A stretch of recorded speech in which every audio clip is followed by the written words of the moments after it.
I hadn't, as a medical student, done a lot of genetics. Suddenly I found myself working in a field where I didn't have any background knowledge. But what came over was this simplicity, the way that just a single base change could result in a disease, could result in diabetes, had a beautiful simplicity to it, and I just fell in love with it then. I'm Andrew Hattersley, a Professor of Molecular Medicine at the University of Exeter.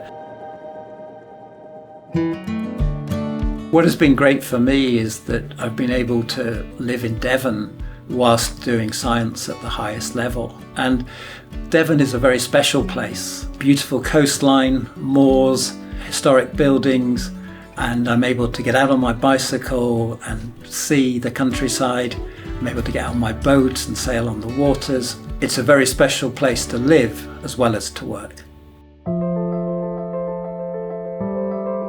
As a medical student, I had a very good friend who had type 1 diabetes, and we went around Scotland and I saw all the problems that people living with type 1 diabetes had, and that immediately got me interested. The idea that you got to know people and really acted as a coach for them more than as a doctor giving a treatment. I was really lucky. I went to a meeting in Mexico at the IDF and ended up talking to an amazing paediatrician from Holland, Jans Bruning. And we just got chatting and hit it off. And he said to me, of course, my problem is that I've got people who are getting diabetes before the age of 6 months and they're too young to have type 1 diabetes.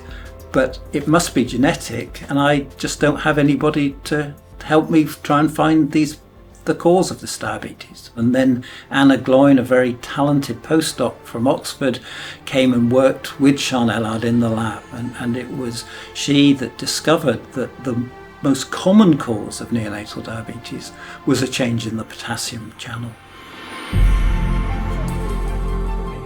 We set out trying to study that, and really the exciting thing was then in about 5 patients simultaneously around the world tried these tablets, and remarkably they came off insulin. And so that was such an exciting time. For us in a small laboratory in Exeter, suddenly to become the focus, even globally, of a particular genetic form of testing was really exciting. It was remarkable that a small team could make these big changes, and I think it was partly because we were small that we could change rapidly, that we could move with the technology and we could change and make things happen. But also it was about the people. The people were flexible, they wanted to change, they wanted to make Exeter the best, and there was a wonderful team spirit.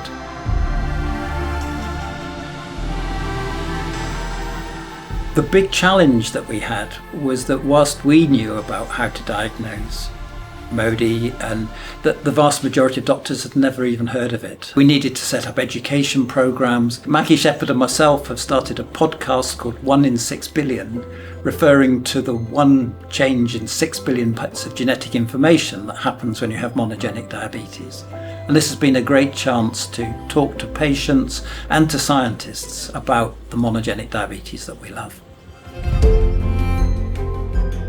The EASD has always been so important for us, and being really the place that we have been presenting our early findings and learning from other people. It's an enormous privilege and pleasure to be given the Claude Bernard, and I would see that very much as something which is a European prize. And that's appropriate because if you work in rare forms of diabetes, you can't work in isolation. You need to work with your colleagues. You need to work with people from other countries, and that's what we've done at the EASD. We've come together with people working on monogenic diabetes throughout the world, but particularly in Europe, and that working together has meant that we've been able to make progress.